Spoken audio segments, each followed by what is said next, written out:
What's up, guys? This is Acid Roots. I've got a Jarren Benton review.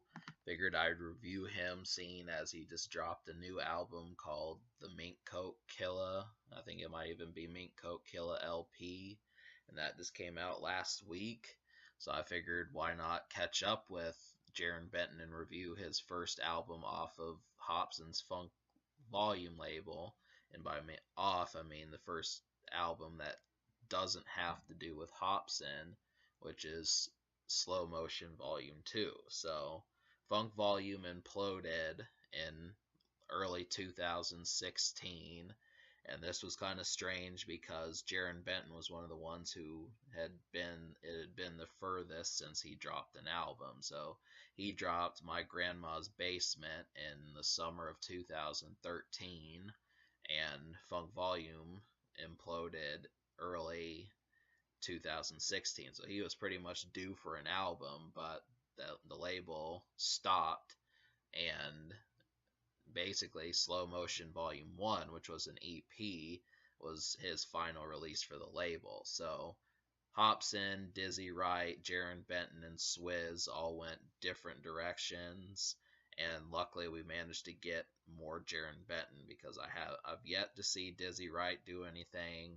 Swizz has really only done two projects, both of which are over 6 years old, and Hopsin is kind of taking his time with his Savageville LP, so it's pretty much the spotlight's been on Jarren Benton. Luckily, his release after Funk Volume is still pretty decent.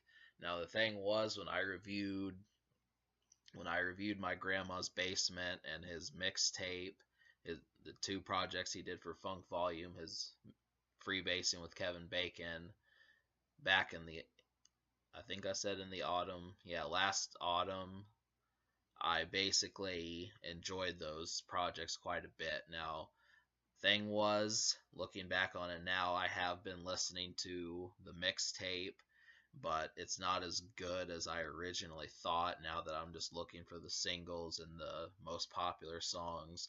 There are there are se- there are several hot beats on there, but I do think the better one to go after is My Grandma's Basement. Now I remember giving that one a high score, and I think it received higher than an 8 from me. But this one is good, and it's good without Hopsin and Funk Volume. But the thing is it's not as flashy, so you do have to look for the hits a little bit better. But something of note is just the fact that he handles trap music pretty damn well. So if you've heard Bryson Tiller, if you've heard Future, if you've heard Migos, some of these folks who kind of do that triple play or double play type rap, even G-Eazy does that sort of thing. Some of these folks who, I'm gonna get the gun, that sort of thing. That's kind of what they do, and it's pretty interesting hearing his spin on it. And really, I'm starting to appreciate trap music a lot more. It's pretty much wicked. The bass is always there. The sound, it always thumps, so there's really not too many problems with it. But, when you get spoiled on this, the rest of the songs just start to appear less interesting, and that's kind of what I've noticed. So, another problem is just the lack of interesting features, really. It doesn't appear like he can get big hook artists like Trey Songz, T-Pain, or Chris Brown or any of these folks. So we may get some singers, but it just feels second or third rate. And really, the highest profile rapper to appear on here is Funk Volume's Dizzy Wright, and then possibly one other person. Let me check real quick. Chris Webby. But then I think I was going to review Chris Webby, but he really has only dropped one project, and that was back in 2014. So it's just getting pointless to do it. But yeah, so Dizzy Wright is pretty much the highest profile guest on here, and that's not really saying much.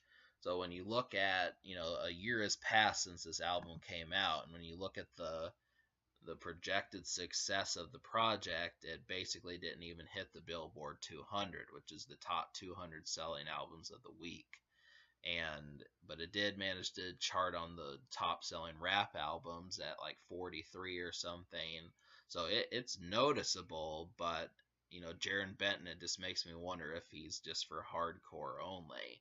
Luckily, the music is good, and you can surprise a lot of people by pulling some of this trap music out of your hat. But whole thing is it just depends upon how much people are willing to divvy up whether or not it's good. To me, it works just fine. It's trap music. There's really not too many problems with it, but highest profile guest feature being Dizzy Wright, and the beats take some getting used to. So these are two things that kind of screw with it. But out of 16 songs, I wound up liking 7, so that's just a little bit less than half. But then at the same time, there's an intro and then a 2-minute song that just feels like a elongated verse. So we could almost say 14, but still about half the project. So I'll tell you the 7 songs worth checking out. And most of these will work in a vehicle. Most of these are just ready to go out for the night, and most of these have, as a lyricist, I'm kind of forgetting. I didn't pay attention as much this time, but that's mainly because I don't own a Jarren Benton album at this point. The only real permanent addition I have to him is his freebasing mixtape. So besides that, I'll tell you some of these, but I'm definitely thinking about picking up Slow Motion Volume 2. So here are the 7 songs you ought to check out. What a Difference is the Almost song. That has Dizzy Wright on there. No Fucks to Give, which has a pretty solid beat on there. It's definitely one of the most approachable songs. Bobby and Whitney, Scared, Anarchy, Putting On, and Tech in the Church. So Tech in the Church, the singles, if you look for the videos, are the songs that possibly got videos. Wikipedia tells me that Anarchy and Tech in the Church were released as singles. These are pretty much songs to start with. You might as well. They're a little bit warped, a little bit they've got some dementedness to them, but I do appreciate that. I don't know why this album's called Slow Motion Volume 2, but I do appreciate the style.